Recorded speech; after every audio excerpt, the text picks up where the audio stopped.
This episode of the Wedding Film School Show is brought to you by MusicBed, the best music licensing platform for wedding filmmakers. Head over to themusicbed.com and enter our code WFS on checkout to get a free month on your annual wedding subscription. Now, on to the show. The receptiveness of a camera company, it matters. I think it matters to a lot of people out there, especially wedding filmmakers who are using this thing week in, week out, like it's their baby. I don't know of another camera manufacturer that provides that direct a pipeline to our users where we're literally soliciting feedback, answering your questions, demonstrating features for people from the manufacturer's perspective as they're asking them of us. Ultimately, it helps us build better products. I've never thought this camera's too heavy, but I have often thought this lens is too heavy. I would agree. And I think grip design comes into play there as well. Sometimes the marketing team ultimately wins and they go a little smaller than people want and then hear about it. So I think reliability really means something when you're tearing down at the end of the evening and you know the venue's trying to kick you out of there and you're just shoving stuff into the bag. That never happens. That never happens. We are very organized people, Matthew.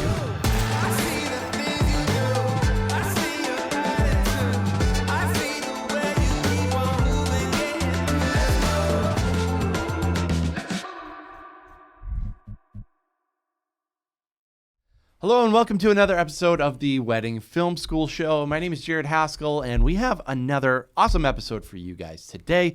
But before we hop into it, I'm here with my business partner and co-host Jason McCutcheon. What's up, dude? Jared, what is one thing that you want to do better at weddings this year? Do better at weddings. Like with your camera specifically. Well, I would love to get my subjects in focus more this year, which more usable shots that aren't out of focus. More usable shots that aren't out of focus using our cameras. So which actually brings us into our guest today, and we have Matthew Frazer from LUMIX, the business development management, and Matthew, we just met in Japan a couple months ago. They were nice enough to host a reveal of the new LUMIX S5 II, and we were honored to be a part of that unveiling and got to meet the team. And so we thought it would be great to have Matthew on today and not only talk to the camera, but also talk about just LUMIX in general and camera companies and the direction that we're going here. We wanted to do a little different because we want to always give filmmakers insight into the people that are making their tools, yes. Right? And so we're not pushing one tool or another tool, but I think good tools. Yeah. And we just did a survey in our group, and it was like 20% of filmmakers, which at one point, like I don't know if I was surprised by it because it's a very vocal group of people that are big fans, but LUMIX has always had like a really strong presence in the wedding filmmaking community. And so I guess I thought it'd be awesome to hear directly from them. If you're listening, we're not getting anything financially from this and nothing like that. We're just interested and we're curious, and we like to give people an opportunity to look behind the curtain a little bit. So without further ado, how you doing, Matt? I'm doing well. So first of all, it was actually a pleasure having both of you out to Japan. I mean, the truth is we've been kind of quietly lurking with your channel for the past few years. So we've been fans from afar, and we've been waiting for that opportunity to be able to engage in a more meaningful way with your viewing audience. So we figured this camera was the perfect opportunity for us to sort of to come out and make ourselves more visible to your community. So again, thank you guys for coming out, and honestly, just thanks for your support and everything that you guys have been doing. Yeah, we love it. And, I always tell people, there's a classic knock on YouTubers, like, don't listen to anyone who got a camera for free. Don't listen to it. And I'm always like, you think we can afford all these cameras? Like that being said, we don't talk about stuff that if people knew the amount of things that people wanted us to make, where I'm like, that thing sucks, I'm not making that. I always will be like, I am not reviewing that. It's a bad product. I don't stand behind it. And I always tell, we were talking to Matt, and I'm like, hey, I'm not originally a LUMIX shooter either. I'm just telling you from perspective of unbiased camera person. We had a great time in Tokyo, by the way, and we learned a lot about your culture as a company, right? And I've been learning, like, we've had interactions with like LUMIX ambassadors for years, and I know ambassadors for all their companies, and this always like stuck out to me, like how good you treat your ambassadors, Matt. Well, I think we have some really high quality ambassadors, Mm-hmm. between Matthew Sutherland and obviously Jordan, and Charles and Jennifer Maring. They're all three highly skilled wedding videographers, all of them focusing on very different sort of levels of videography when it comes to wedding work. But the truth is that we look at the wedding videography community as sort of a test bed for how much abuse our cameras can take. And so, we assume that if we can survive the average, season to 5 seasons of wedding videography work and wedding photography, then we know we're making a pretty good product. And so that's really what we look at is, what does this market want? We think one of the biggest reasons people gravitate to our brand or are so loyal to us is just the amount of reliability they can get from our cameras. Every camera company is going to say that they're extremely reliable, and in general, they will be very reliable tools. But when you get to markets where it's going to get hotter, our cameras tend to pass that test better than others. And I think that's a big reason why people like our product. I also think that a lot of people who are doing wedding work really had at one point or are currently aspiring to be cinematographers, right? I think at the end of the day, they'd like to be doing either commercials, or they'd like to be doing, narratives or documentary work as well. And we focus on giving tools that, people who are in production demand out of a cinema camera. And so, Well, a lot of them actually do both at the same time, right? Right. And so, like, what is it, like the last S5 was the first mirrorless that was Netflix approved, right? Or was that? Yeah. So our S1H S1H got Netflix certified as a primary camera, which that's just a fancy way of saying if Netflix is paying the bill, you can use the Panasonic S1H as your primary camera. Or now it's the BS1H and the BGH1, which are 2-box cameras as well. Very cool cameras, by the way. Like, honestly, I'm always like, I'm an actual camera nerd, and I always am like, I wish I could use that camera for weddings. They're just like, it's not practical, but I always I'm always like a little jealous when people get to kit out that kind of stuff. So wedding filmmaking, like you mentioned, like brutality, right? Just pure brutality on cameras. Like, what does a camera company do? Maybe even specifically, what does LUMIX do? Like, when they're trying to like test these things, like, how do you, like, when you're in R&D, you're like, okay, so we have to do this to make it like tough. We have to do this to make it, like, what are the things you're kind of trying to do when you're designing a camera to keep in mind a use case like wedding filmmaking? So I think on one end, we have to worry about the camera surviving during the production of your piece. On the other end, we just have to make sure it's basically durable. So if a tripod gets knocked over, there's a decent chance that it's going to survive that being knocked over occurrence. So on the production side during filming, the keys for us are just having high quality magnesium alloy chassis in any of our cameras that we target at professional filmmaking or professional video production. So always full magnesium alloy chassis. We have a very different way of doing stabilization than our competitors do. And, some people really like the look of our stabilization. It does come at a cost. There's a significant amount of weight that's in our image stabilization. You've had the S5 too. You can feel that thing shaking around in that chassis. Oh yeah. And it's because it's, coupled to a brass system in order to get the heat away from the sensor. So we refuse to compromise our principles on thermal management in order to get the camera weight or camera body size down. We'd rather look for more elegant approaches to make it work if we have to get the camera downsized, which is why we do fans in a lot of the cameras. The S5 II is a fan-equipped camera now. So those are the things that we really focus on, is making sure the camera is durable and then making sure it's weather resistant. So you're not going to have to worry about rain or sleet or minor occurrences of heavy rain. I think it's also important to note that all of our lenses, especially on the S series, GH not always the case, but the S series, all the lenses are weather sealed. So even that kit lens 20 to 60 that we give you is weather sealed. So these are sort of just core principles on making sure that the camera operates effectively and is properly cooled and won't have to worry so much about, rain occurrences. And then beyond that, magnesium alloy chassis, making sure that we build everything to be rugged so that when you're tearing down at the end of the evening and the venue's trying to kick you out of there and you're just shoving stuff into the bag. That never happens. That never happens. We are very organized people, Matthew. Oh yeah. Anyway, I'm only talking about myself. Only the inexperienced people. Yeah, I can say as someone who regularly destroys a lot of cameras in the past 15 years of doing this and lenses. I can just tell you we appreciate that. Yeah, it's interesting is like I'm always like curious like why camera companies think people want smaller and smaller cameras that function worse. Like is there some market demand? Like I'm always like this camera's too small. This camera's too light. Like that's me personally. Like am I like a minority here? Or is that like is there a huge demand for just smaller and smaller and smaller, more and more and more compact and like sacrificing things like heat management for size. Like it seems to me if they just make the cameras bigger, we can have it all. Mm-hmm. Well, I think market share position would tell you that size has had an impact. Yes.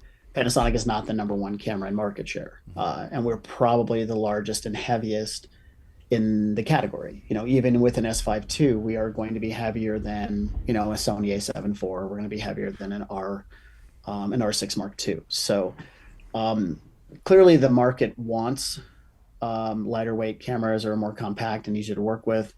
Our stance is that we're not willing to compromise our basic principles of reliability in order to achieve that more compact form factor. So for us, it's probably a little bit more of a balancing act, trying to make sure that our products meet our principles while still getting to the size. I mean, when you look at the first S series, like the S1 or the S1H, those are big boys. Those are big cameras. They're DSLR sized.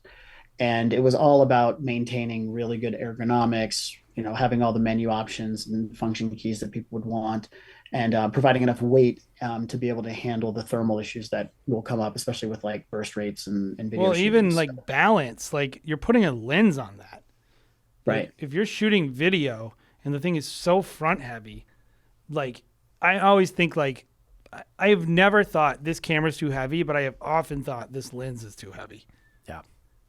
I would agree. And I think grip design comes into play there as well. Yeah. It's crazy how much obsession our engineers have over grip design and how many different variants and how many people's opinions they get on where they end up with the final grip design.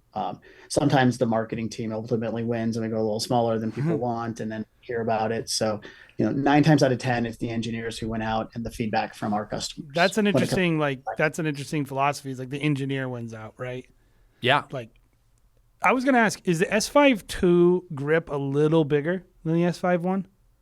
Yes, it is bigger. That's no question about it. And I was like, purpose for its bigger size was just what you're talking about, ergonomics. It's just easier to hold. Totally. Yes. I noticed that, but it's almost indiscernible to your eye, but you feel it. Yeah, I would agree. Yeah. No question about it. It's definitely bigger. I think it's really interesting because there's so much overlap between the videographer and then also the photographer, right?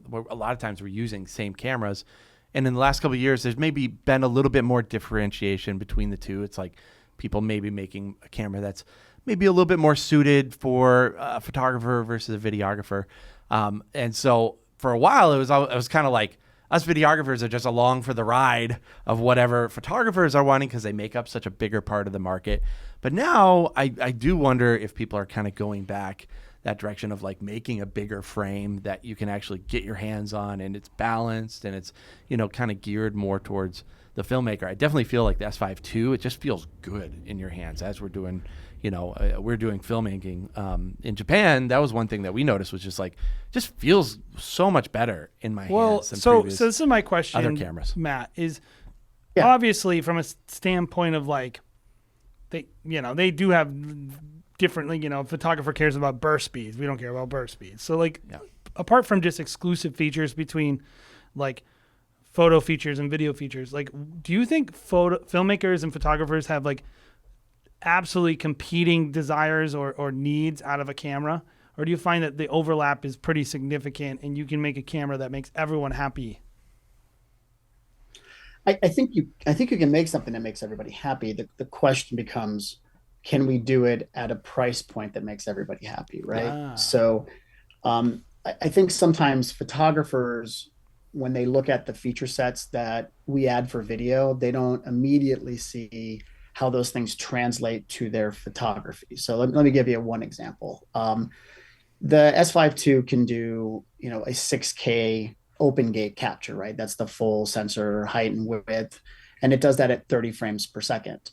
Well, if I don't have a sensor that can read out that fast, I don't have the ability to do burst photography at that rate of speed either. And so I think a lot of times photographers might get frustrated if they're paying for a feature like a 6K open gate because they're not going to ever shoot video.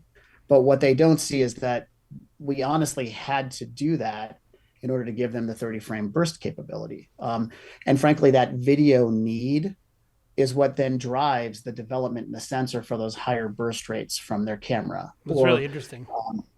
Yeah, and another example would be like the GH6, which that camera can do burst rates of up to 60 frames per, actually can do up to 75 frames per second for photography. On the video side, it can do 5.9K video at 60 frames per second. It can do 4K video at 120 frames per second, and that's full sensor width, no crop other than the Micro Four Thirds original crop. But what people don't realize is we have something called a high. It's called a we call it the a dynamic range boost function, and what that does is it actually runs the sensor at half the rate. And it effectively sends the video signal out twice, one for the highlights, and it's a real low gain, and one for the shadows, so it's a lot of high gain. And it combines the two into a single exposure, and it does this per frame. So this means that photographers are getting, a 16-bit photo file with crazy dynamic range of a Micro Four Thirds sensor, but we could never have done that without the video need for like 120 frames per second or 60 frames per second. So those things really work together. There's a symbiotic relationship between what the photographer's need is, which is higher dynamic range and faster burst rates, and what the video shooter wants, which is higher dynamic range and higher frame rates for slow-mo and things like that. Well, it's just like a lot of people don't realize, like, there's thermals, and then there's like thermals are related to readout speed. And like they're like, oh, I want that to be 4K 60 full frame. And you're like, okay, well, these are the trade-offs. There's a reason why they have a 12 megapixel on an A7S III. It's like they need to they're reading less pixels. It's very simple. Yeah, and I think this kind of gets into like why we do like 4K 60 in a Super 35 or APS-C crop versus an uncropped region of the sensor. And for years and years, if you wanted faster readout speeds, you'd have to do a window of the sensor to be able to get those readout speeds. It's still the case on a lot of the Blackmagic product today. If you want 120 frames per second, you're going to window the sensor. Well, there's a reason Blackmagic doesn't make a full frame sensor. Like there's a reason why people do what they do with their, like, this is the thing I always try to don't get me wrong. It's impressive when you pick up like a full frame camera and it's doing everything and all that junk, but typically you're paying almost twice as much for that camera. And my question is, do you think like, how does a camera company like make the balance between features and price? Like obviously you're running a business, you have to make a profit on the product you sell. Like at one point do you take a risk where you're like, you know what, maybe if we did this, we could get more market share? Or like is that like a challenging balance between like price and features? I think it is a challenging balance. I think it's a challenging balance for most companies. I think where we have a slight advantage is that we do support two camera systems with two different sensor sizes. And each of these sensor sizes can do very different things well. So when we design our engine, like the L squared engine, it was really designed around the engine that was put in the GH6. And all the serious development for that engine was done during the development of the GH6. So effectively, the reason we do that is that I can make a Micro Four Thirds sensor that's a quarter the size of a full frame sensor read out much faster. And so it's easy for me to be able to develop like an unstacked, like a non-CMOS, like an unstacked sensor that can read out 120 frames per second in a micro four thirds, shape. It's just easier because it's smaller. And so we can then look at that sensor development, and instead of it being a bunch of R&D that's waiting for a sensor to be ready for it, we can dump that R&D into a GH6 or a GH5, and then that R&D pays for itself in that camera system. And then there's other byproduct, right? Like smaller lenses, lighter weight overall system. But at its core, it's a faster readout speed, which gives us the ability to play faster or to offer these things ahead of a lot of the cameras in the market without compromising resolution. I think Sony took a very big risk with cameras like the A7S and the A7S2 and the A7S3. And, I think they deserve some credit for taking that risk and being successful with it. But Micro Four Thirds allows us to fill that role in a different way where we don't have to compromise resolution in order to get those higher frame rates, and don't have to offer stacked sensors that are going to cause the price point to go way up in the product. Yeah, now on the practical side, I mean, for a wedding filmmaker to have both options, like you have your full frame sensor if you want to do that for, portrait work and kind of getting like super shallow depth of field, a certain type of look. But then if you want camera coverage, you have your Micro Four Thirds. Maybe it's a little bit more affordable for your person breaking into the industry. But then you still have that great kind of Lumix color and super consistent, output across the board. So I think it's a great system that way. So yeah, and I've always found it like kind of challenging, like from a utility standpoint, I love the idea of having two very different systems that have shine in different ways. Yeah. I've definitely how do you find, do you find people are often well, I'm going to start with GH6, Micro Four Thirds, GH5, and then I'm going to, over time, work into the L system? Or do you find that most people are always working with both systems concurrently and using them in different ways? I wish I could tell you that there's one answer to that. I mean, you're going to have people who are Micro Four Thirds diehards. Yeah. Full disclosure, I'm one of those guys. I don't shoot full frame unless there's a specific reason. There's so many. It's such a strange thing to me because I come from shooting 5D Mark IIs. That's how I got my start. Full frame, right. Shooting full frame. That to me is filmmaking for no reason, but that's just what I started on. The amount of people I talk to that are and I've honestly been maybe I'm wrong. They're oh, dude, Micro Four Thirds is dope. You need to look at these they're people who like Micro Four Thirds are Micro Four Thirds fans. Totally. It's like a thing. Yep. Yeah, and I think that there's a certain aesthetic you get from that sensor, and it's just like for you. I mean, if you've shot full frame your whole life, it's really tough going to a Micro Four Thirds sensor and expect to get a certain depth of field at an f2.8 lens, and that's not equivalent to what you're getting in the Micro Four Thirds sensor. And I understand that. I think that there's certain aesthetics that we come to create because it's how we're used to shooting. Yeah. I do think that some people move to Micro Four Thirds from full frame because they're trying to downsize the kit or they're trying to make it a little more incognito. So I think there are some people who do keep a Micro Four Thirds kit for different things. I think a guy like Jordan Bunch is a good example of this, right? So Jordan does wedding work, but he also does documentary work. And there's times where you're going to be doing documentary work. You don't want to be carrying around a big, large DSLR. It may be less conspicuous, that you're trying to be less conspicuous. You don't want to stand out. So that smaller, lighter weight body is not going to stand out. You may be in a conflict region where you don't want a camera that's going to look like a theft potential target. So going to a less expensive camera to carry around sometimes makes a lot of sense. We do a lot with documentary filmmakers in the GH line as well because of how compact and lightweight the system is. And then ultimately the lenses can just be very inexpensive.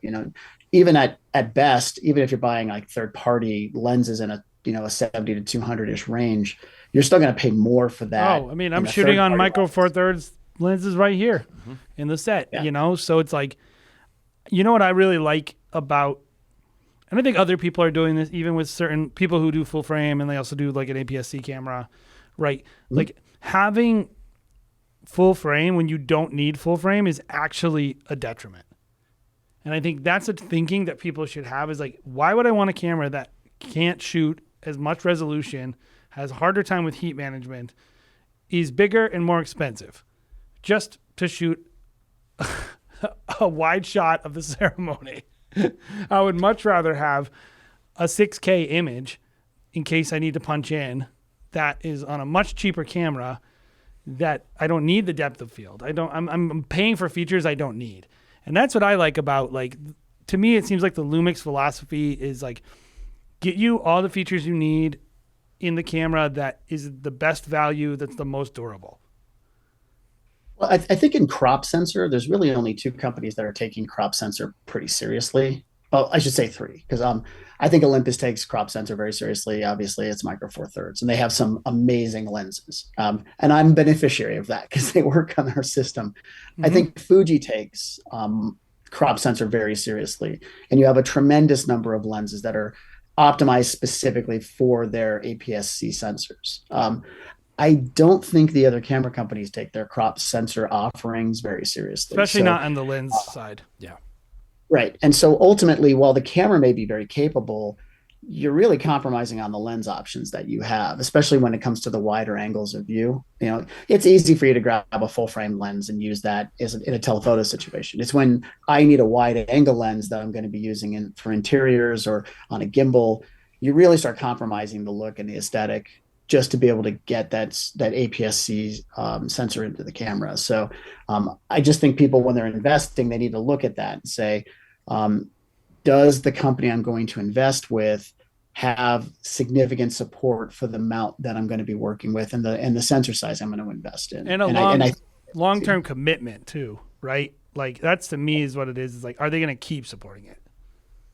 Yeah, and obviously with us, I hope it comes through that, you know, we love Micro Four Thirds and we're going to continue to support it. I know there's a lot of people who think that Panasonic is moving away from this, and that couldn't be the furthest thing from the truth. We really do see these as two different tools that service two different needs. You know, on the box camera side, I'll give you a little background that we're not supposed to share really, but you know, the truth is that only 20 people like this show, so don't worry. We sell a lot more Micro Four Thirds box cameras than we do full frame, and it's because the user base who needs that box styled camera, where they need remote control, they need, you know, time code and gen lock, in particular gen lock use, a lot of live event and live production. That Micro Four Thirds camera is everything that they could ever hope for, and its image quality blows away any of the cameras they're usually using for it. And so we see all of these niches as really important to maintain our overall strategy. And so that's where Micro Four Thirds really comes into play. We do recognize the market's moving full frame. We know this. I mean, it's very obvious to everybody. But we think that there's going to be eventually this kind of fragmentation where people are using different tools for different things, and they may not want to be tethered to just a full frame camera system, and they want a more complete crop sensor system to work with it. Don't you feel, Jared, like in wedding filmmaking, it benefits you to like there's really like multiple styles of shooting happening in the day. It's one of the most unique types of shooting, because you have portrait work, which you might want to be more dreamy, right? You have detail work, and then gimbal work. Yep. And then straight up just event coverage, low light event coverage, and daylight event coverage. Like, you really do benefit from having a range of options and tools. Yeah. I think it's, you know, Lumix is one of those systems that is just like, you can get everything you need for a wedding day and kind of have specialty cameras, as opposed to just being like, well, I got to really reach and, you know, spend this amount if I want it to all look similar and be on the same, you know, color scope. That's hard for a lot of wedding filmmakers, because we're really not like, I wouldn't say color correction is our strongest. We're not the most like we're not technical. Like, yeah. Like we are, but we know a little bit about a lot. Yeah. But I think like it was interesting to me when I was out there in Tokyo, Matt. Like I think I was talking to you a little bit about, like, you know, we're YouTubers, right? We're camera guys, but we're primarily we're filmmakers. Like I'm primarily an operator. Right. And so all I really think about is, will this feel good? And like something like, do I like how this autofocus disengages? Like when I'm hitting the button and thinking about that, versus like all these other YouTubers are like, well, this feature and this set and this like, and it's interesting is like wedding filmmakers. Do you think it's like good, or like do you view it as like a hindrance when someone can only take like a narrow view towards a camera, or is that like something that you guys are kind of like, these people are going to care about this, like these people are going to be caring about these specific things, like, because it feels like statistics don't really push the needle as much with wedding filmmakers as maybe feel and all the other creature comforts of filmmaking. So I guess I look at wedding videography maybe a bit differently. There's no set recipe for how somebody effectively produces the content that they're producing for wedding film. There are people who are highly successful and they're working with just basic camcorders, or they're working with, like large sensor products for the bulk of what they're doing.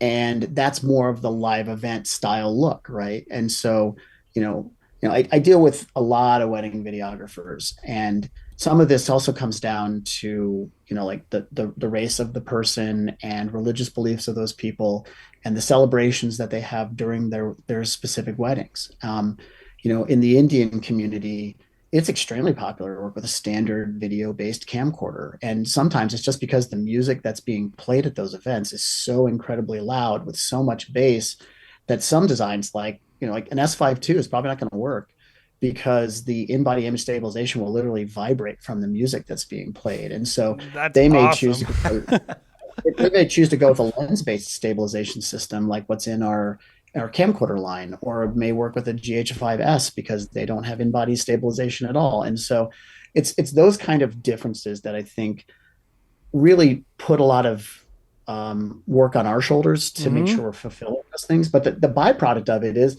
it gives me products I can sell into other industries. So, we have 2 camcorders I love. And I think wedding videographers should be looking at, and that's the X2 or the X2000, or even like our X1500 and X20. And the reason I like them so much is that as your coverage cameras, they got long zoom lenses. They can go onto a tripod at the back.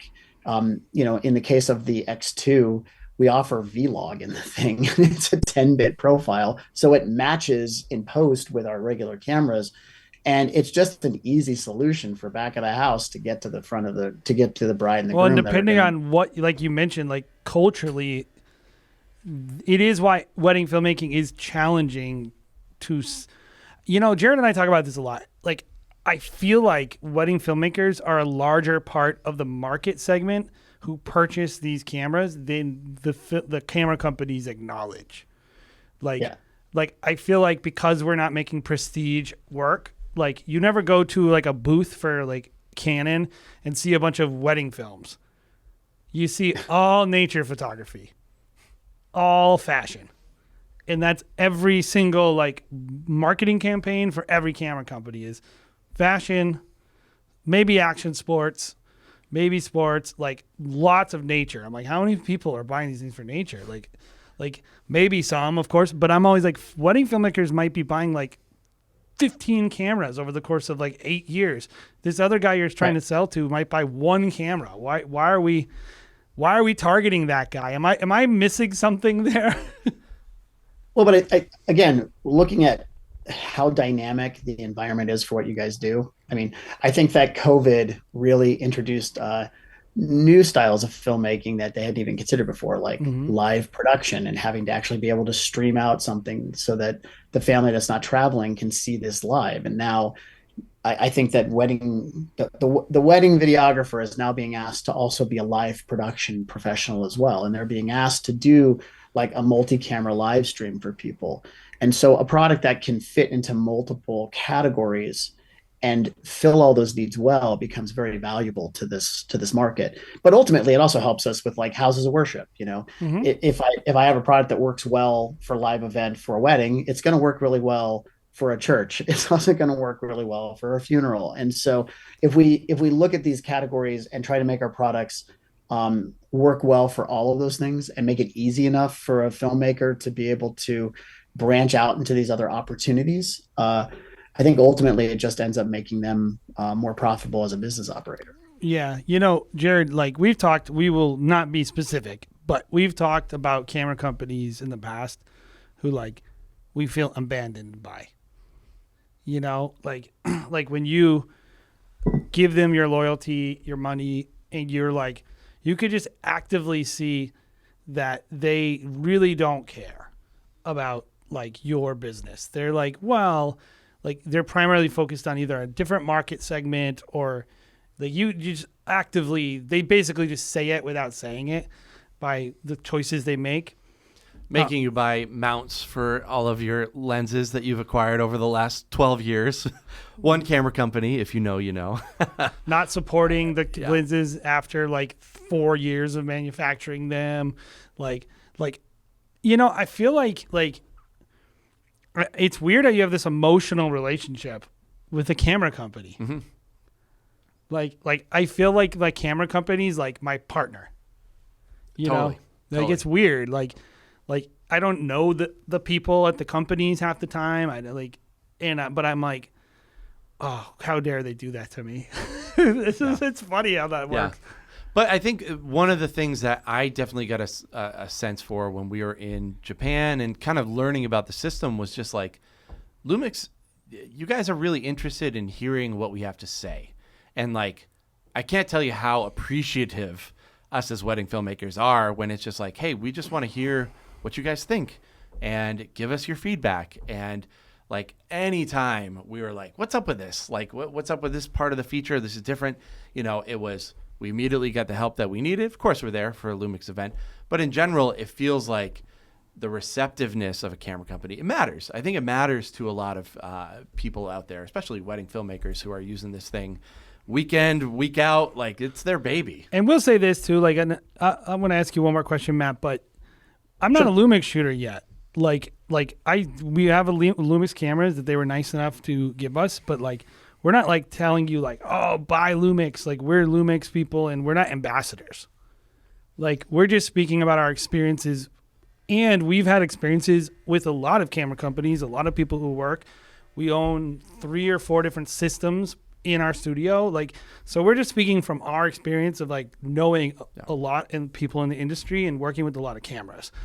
What is different? And I guess my question that I'm leading into is, okay, you know who the big players are, who are in the wedding filmmaking space. We all know. And honestly, like, if we're all being honest, they're all doing good stuff. Everyone's making great products right now. Like, it's the golden age of cameras in a lot of ways. You know, why should someone who's considering either upgrading or maybe they're just unhappy, why should they consider, what do you think the biggest reasons why someone would want to switch to or upgrade to Lumix? Well, I mean, that's a weighted question. Obviously, it's going to be very biased when it comes out of my mouth. I'm going to have some pretty strong opinion. So I think if someone's looking at, let's say, the S5 Mark II, let's just speak specifically about that because it's our latest feature set and it ultimately kind of gives you a preview of what the future probably holds for our brand. When we look at this camera in particular, I think reliability really means something in this segment in particular, because weddings in the United States in particular can get very hot. That thermal management component, I think, is a pretty significant differentiator for us in the segment.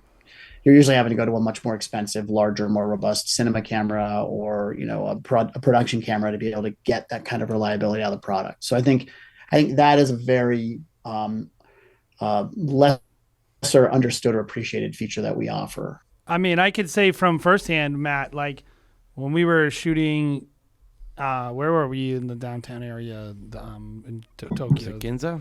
No, the anime area. Oh, Akihabara? Yeah, Akihabara. Like, yeah, and a bunch of people are like, hey, we're seeing building warble. And you're like, oh, building warble, that's not good, you know? And then like within like a week, you're like, hey, we fixed it. Like, this is before the even camera came out. The engineers are like re-engineering the camera to work better after just like a couple conversations. And I have worked with other camera companies, and that is kind of unique. I don't know if you guys know that's unique, like, or if you're like, if that's a purposeful difference, but it is the culture. that I've seen. Well, It, I can tell you how ingrained it is in our DNA. So we host a weekly live stream called Lumix Live, and it's on our YouTube channel for the United States. check it out. And obviously it gets viewed from around the world, and it's hosted by Sean Robinson, and it's a live Q&A. So we have no control over what people are going to ask us in that Q&A, and we get a ton of feedback from people. And if you follow us enough through that Lumix Live portal, and you watch enough events go on, you will see members of that community, when we do a firmware update, go, "We told you that real-time LUT function was going to work. That's my feature. I'm the one who told you guys about that." And that guy's probably right. He's probably correct, and he's probably the godfather of real-time LUT. So as long as he doesn't want royalties, right? Oh, of course. He did not. He had nothing to do with it back then.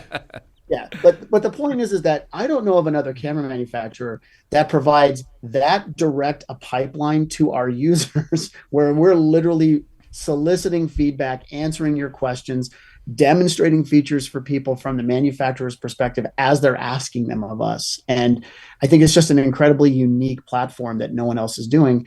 But ultimately, it helps us build better products.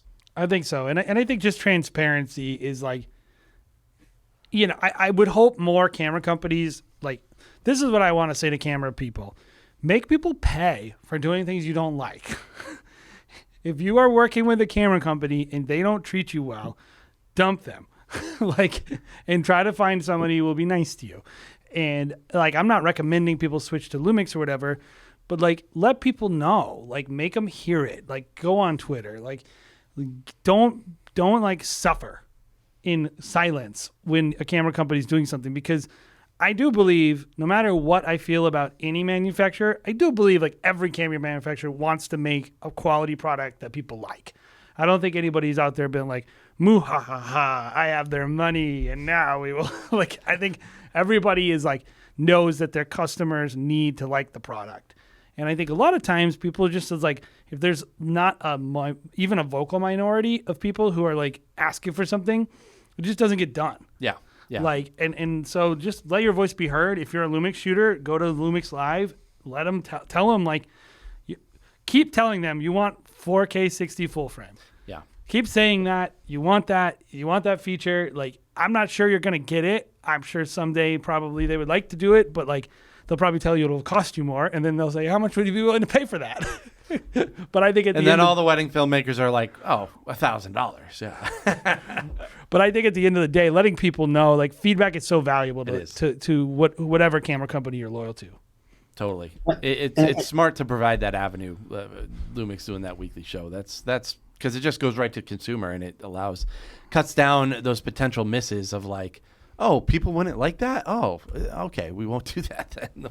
I'll make everyone mad when we have to have everyone buy, adapters for all their lenses. Keep bringing up that case. That's the main reason why we switched from Canon back in the day, is because we would have to buy 25 adapters at $300 a pop for each of ours. And it was I was mainly they had just asked us if we would not like that. Maybe they wouldn't have done it. I don't know. It's a risk, and it's a calculated risk. Sure. I feel like you never, camera companies always are going to have to dump something. Yeah.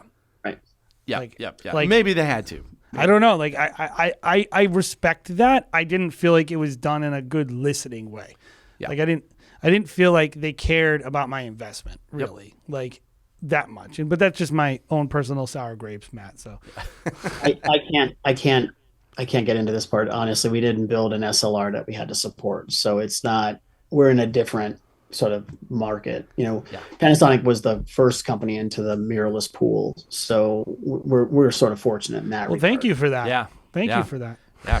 Groundbreaking. I remember the first time I saw Maddie Hopoya. Hopoya, yeah. Yeah, I think I produced this wedding film. And I had to show it in our film retreat that year where we got our whole team together. I was like, everyone watch this film, no one talk, and just watch it. And that was my first introduction into the world of Lumix. And I was just I have to get this camera in my hand, try it out, and I think at that point it was just like everyone looked at that That film. was a and GH4, right? I think it was GH4. Yeah, they filmed on. It was one of the first wedding films I'd seen on it, and it was just like blew me away. The color and The color's so much better now, though, Oh. Matt. Like I used to be able to look at films and go like, "That's Lumix." Yep. Like it just had a look to it that wasn't my favorite. Right. And now like it's so much better. Yeah. Matt, tell me. So the S5 II as well as the S1H are both L mount, right? Correct.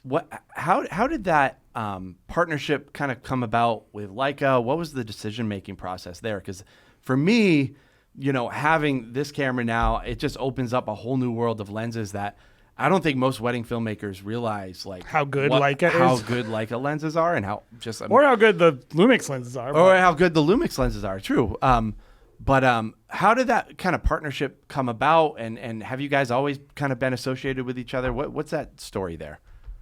Yeah. So if you go back a long time, like almost 20 years, Yeah.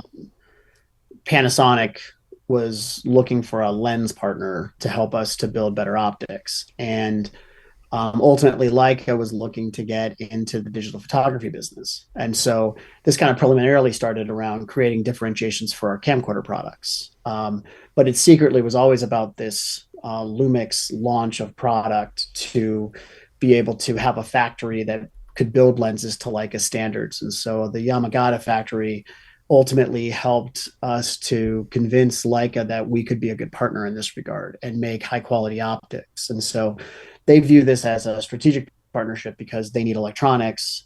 We needed optical experience or ingenuity to be able to really make photo grade optics. And so that really formed about 20 years ago. And so over the years, we've used Leica in a lot of our products. When it came time to go to the full frame mount, you're ultimately looking at, do you build your own mount and try to fight through the sea of development to create relevance for yourself, or can you mitigate some of your risk and partner with somebody? And the fact is that Leica had already launched the L mount, and we already had a relationship with Leica. So we went to Leica and we said we'd be very interested in making products in our brand using this mount. And I think ultimately that collaboration between Leica and Panasonic opened up a realization that there's not going to be enough optics if it's just the two of us in this place. So Sigma became a third member of the L Mount Alliance. And ultimately now you have access to a very wide range of lenses that we consider to be first, they're not third party, they are first party lenses. Yeah, Because definitely. there's a tremendous amount of communication that has to happen. And Leica has very strict rules about what it is we have to share amongst the three of us to ensure that that customer gets a very similar experience. Now, that doesn't mean that it's an $800 28 to 70 Sigma lens has no compromises in comparison to a 24 to 70, $2,000 Panasonic or $5,000 Sigma lens. There's going to be some motor compromises. A lot of it's going to be in the manual focus of the lens, and how much programming you can do. It's something that's very unique to our lenses is that you can convert them to either be linear or non-linear. Is that across the whole GH line as well? Not across the whole GH line. A lot of the GH line can do that, but some of the less expensive lenses don't have that ability. But in the L mount, they all can do it. That's awesome. And then that's in the Lumix and that's in the Leica lenses. But even all the Sigma lenses that have been adapted over, if they are a focus by wire lens, some of their really long stuff isn't focused by wire. It's truly mechanical focus, which means it can't be programmed, right? But if it's a focus by wire system from Sigma, it's going to offer that programmability. Now, the difference is that Sigma lens may only be able to do like a 360 degree rotation and a 90 degree. It may not give you all of the options, but we're the same way. Some of our lenses only give you up to 360 degrees. And then, I got 210 and, 180 and going down the list, while some of ours will give you 1,080 degrees of rotation for macro work. It just depends on the lens. But the point is you're going to get those same experiences, and we're going to give you the maximum potential of that lens. Its autofocus motors will be at their absolute best with our system. you don't lose that dual IS where on our cameras, the sensor can stabilize and then the lens can stabilize. So you have the lenses, optical stabilization, you have our in-body stabilization. Those all work together. Now, they won't necessarily do all 5 axes. It's going to be limited to what the motors can do in the lens. But as long as the lens is capable, we're going to give you all of that functionality, which is, I think, very unique in the L mount alliance. And it ultimately gives us the second largest, inventory of lenses for people in the mirrorless system. Only Sony has more lenses available than Panasonic right now. Wow. And that's saying something, because we were the latest one to the party in full frame mirrorless. We're already only Sony, because Sony added Tamron too. And Sony's got like a 5-6 year head start on us, so it's going to take us a little while to catch up. But the nice thing is we've zoomed right past the other two, so you're really looking at the most complete system that isn't Sony when it comes to a series of lenses that are available that behave as first party lenses. Just in general, like not just Lumix only, but Jared, don't you feel that the number one thing that actually has, besides like cameras improving, I think everyone talks about that, right? Oh, all the cameras are good. Yeah, that's basically true. Like apart from like the thing where camera bodies are better than ever and everyone, I think that's a well-established discussion that you can get in cheaper and have a better product than ever across all camera manufacturers. I don't think what gets enough play now is how much better the optics are. Yeah. Than like when we started filmmaking, like you pretty much were like L glass and everything else was crap. Like plastic, like garbage, and like every manufacturer maybe had like one line of lenses that was good, and then the other line like below it was pretty much garbage, and like if you kicked it like once it would explode. The amount of nifty 50s, the Canon nifty 50s I had that just literally just exploded, like like you don't see that anymore. Like we have the whole line of your primes, which I was like, oh, cheap lenses, like I saw the price point. They're really good. Really good. They're really good. They're like, I would shoot with them. Yeah. Like, I was like, normally I'm a snob about that. Yeah. If you're a Lumix shooter, there's no reason you shouldn't have the full lineup of Lumix primes. Like, they are just beautiful. And in a pinch, if you're just like, I just need a 35, but maybe I don't want to spend, $5,000-$6,000 on a, well, in the gimbal like switchability, lens, they're all the same weight, right? Yep. The same. It's great. I don't know if they're the same length, but they seem the same. Yep. Like I never was like, I don't use primes on a gimbal because of this situation. I'm like, I don't want to deal with it. Well, quite frankly, you can't put your 24-70 on the gimbal we have with the S1H2. And I was like, dang it, what am I going to do? Like, it just didn't fit. Like the eyepiece is too big. So I was like, okay, we got to use these primes. And I was like, this is going to suck. It's going to ruin my, and I was like switching primes all day at this wedding. And I was like, oh, this is actually not that bad. Like super easy, super fast. It was fine. And yep. I was actually kind of blown away. Like just that kind of thoughtfulness. Like we're going to make these so people can put them on a gimbal. Like who does that? No.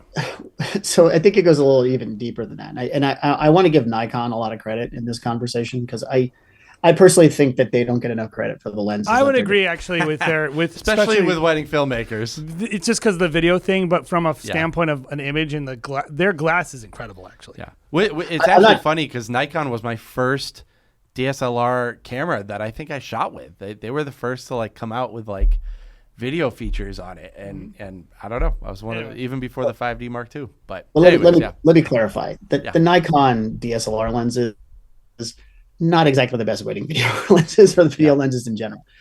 In the Z mount with what Nikon has done, I think they deserve a lot of credit, because they've effectively done a lot of the stuff that we think is important, and so I want to make sure that we call that out, because it's not just a Panasonic thing. But when it comes to our design philosophy for lenses, especially in the S series, there are certain things that we hold incredibly important. So if it's a zoom lens, we will, and you put it in manual focus, we will use the autofocus motor to create a parfocal behavior in the lens. And so for the people who are out there who don't know what that is, it just means that you zoom tight on your object, you set focus once, and then if you go wide or tight, it's going to stay in focus. So it's a nice way if you're a camera operator to be able to set focus once on the wedding party during the ceremony, and then you can go wide and tight, and they're just going to always be in focus. You don't have to touch focus again. And so parfocal on all the zooms. It's not technically parfocal. It's not mechanically parfocal. It's electrically parfocal, but it makes your life easier when you're doing event work. Well, it's just one definitely. less. I mean, I'll tell you, that is a thing. If I have one of my less experienced shooters, I always know when they zoomed their camera back and forgot to refocus. Yep.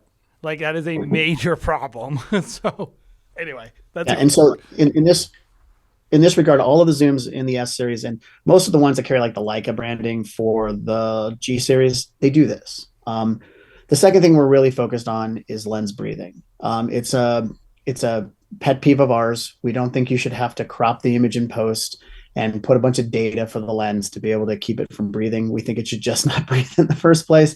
And so those are things that we focus on in the cameras. We already talked about the manual settings, the ability to program the rotation for the manual focus. But on the prime side, it was a very conscientious decision to make those primes all the exact same housing. So whether it's the 18 all the way up to the 85, they are the same housing. They are the same length. Everything's basically the same. And they're within a few grams of each other. And so that was by design. But on top of that, they are all color matched. So I can't tell you how many times I've seen other manufacturers where you've used 3 different focal lengths. They all have slightly different look. They all have slightly different color. Yep.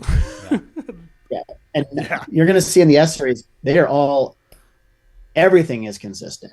And it's just because we're worried about video shooters. Photographers, they don't really have to worry about how the color is rendered matching another camera because they're not cutting from camera A to camera B to camera C.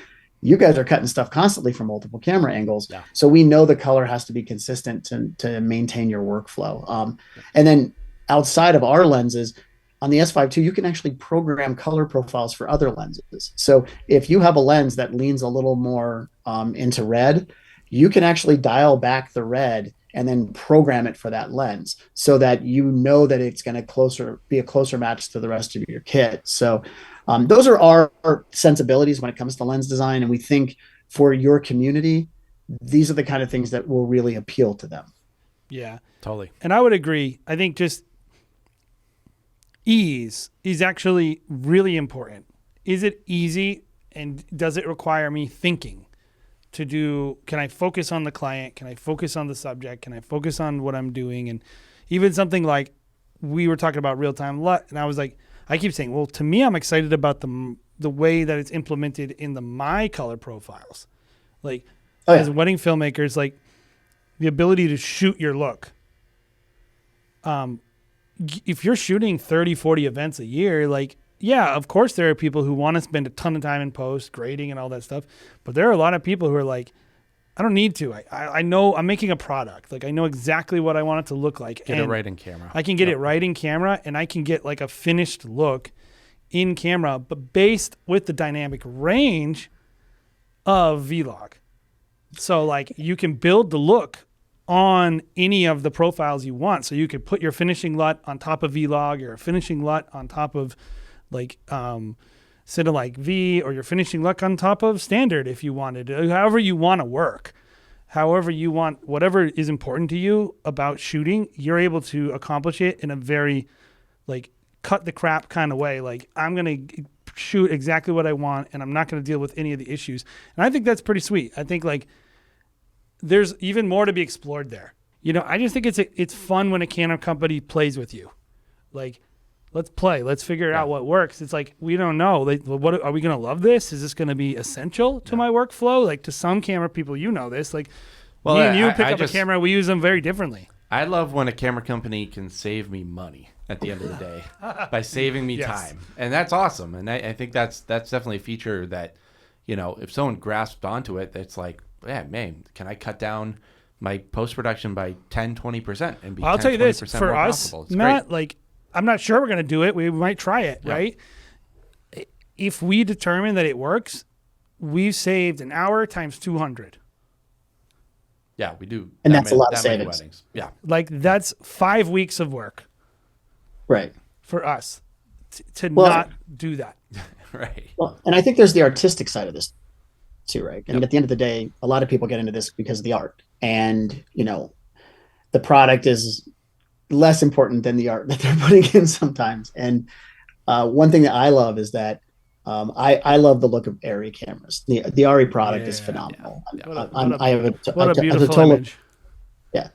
And for me to be able to bring in, if anybody's ever got a DaVinci Resolve and you look at all of the LUTs that are available for ARRI that are in DaVinci Resolve that simulate Kodak stock and Fuji stock and all these different film stocks for, decades and decades of work, my ability to take and apply a transform to log C, that's ARRI's log C3 is their log profile, and then apply their LUT to that and then kick that into my camera. And now I'm shooting on effectively the same color as, some of the most famous Kodak stock that shot some of the most famous pictures of all time. And I'm getting that look in camera. That's really saying something to a lot of people. And I think there's a lot of desire to be able to get that kind of look, not for every project, but for special projects. It becomes really interesting to be able to do things like that. Well, wedding filmmakers, it's about like art, but it's like how can I focus on creating and not focus on equipment? Like how can I just the camera needs to disappear. Yeah. And I just want to I'm focusing on people. Like you're working directly with another person. You're doing portrait work. You are the director. And so the less I have to think to create, the better. The more I can interact with my couples, the more I can interact with the photographer there and the planners and all that stuff, and just know it's going to be solid. And so I just love that. And I think options is what I like, because some things, like you said, they're not the right tool, or they're not the right workflow. And I think that's awesome. So Matt, I have one more question before we let you go. Sure. Who do you think filmed the best S5 II video on YouTube, and why was it Wedding Film School? Well, clearly it was Wedding Film School. Obviously, your guys was the best. For your audience in particular, it was the absolute best project. Of course. Actually, what I liked is that you guys did multiple projects, which is what I liked probably the best, is that you actually shot real world content. You actually put your pseudo money's where your mouth is with this, and actually shot a real paid gig to show that the product can actually work for that. And for me, that was really impressive. There are several other YouTubers who also did some very nice work as well. Yes. So I don't want to. I will say this: we're not. We don't know how to do YouTube. We just are like, well, this looks good. Well, this looks good. Like that's how we think about even this podcast. We're like, well, I like this podcast and I like this video, and like these other people are so much better at YouTube. They're like talking to me like, what about this? I'm like, I don't know, man. Like. I just like nice images. Like, that's all I know. Yeah. And the wedding filmmaker industry, I mean, it's small, but whenever, we buy, it's like we're buying 5, 6, I probably have 50 cameras in the other room right now. So it's like, it's a small industry. It's super niche, but we appreciate, you guys thinking about us, bringing us out there, kind of involving the wedding film kind of community. It was a great experience. That's how I looked at it, Matt. I was like, this is a big win for wedding filmmakers. Yeah. Like people don't realize how underutilized wedding filmmaking is in the camera manufacturing space. Like they don't reach out to wedding filmmakers in general. Like it's pretty much like we're the ugly stepchildren of production world. Yeah. Like we know we don't sell cameras. Yeah. Right. And so for me, it was a big thing that's like, oh, okay, like my industry is being seen as an industry that's worth investing in, worth listening to. Yeah. So that was big for us, and we're very appreciative of that. And I hope wedding filmmakers are appreciative of that and are willing to at least give LUMIX a shot and check it out. And if they're moving in that direction, Matt, any last second stuff you want to say to the audience?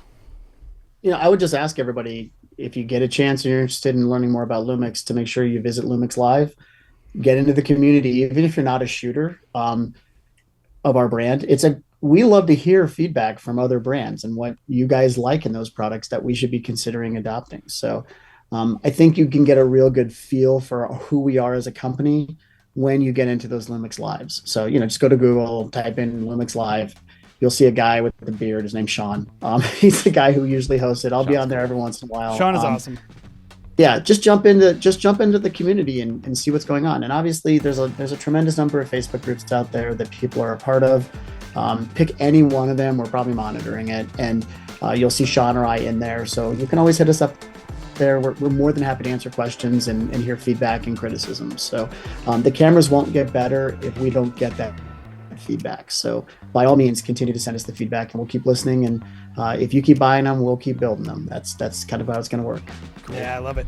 Cool. Well, thanks, Matt. And everyone watching this at home, guys, make sure that you are giving this episode and the Wedding Film School show a 5-star review wherever you're listening. It really helps us with podcasting algorithm stuff. Also, make sure you're checking out our Facebook group as well. That's where you can connect with the full community, ask questions. We actually just added a buying and selling feature on the Facebook group. So if you are So you can all sell your other cameras and buy your Lumix. That's the idea. That is the reason actually we started doing it. Yeah. But yeah, great community, great place to just get connected with other filmmakers, because as you know, wedding filmmaking it's a pretty lonely profession. Most of us are doing this by ourselves.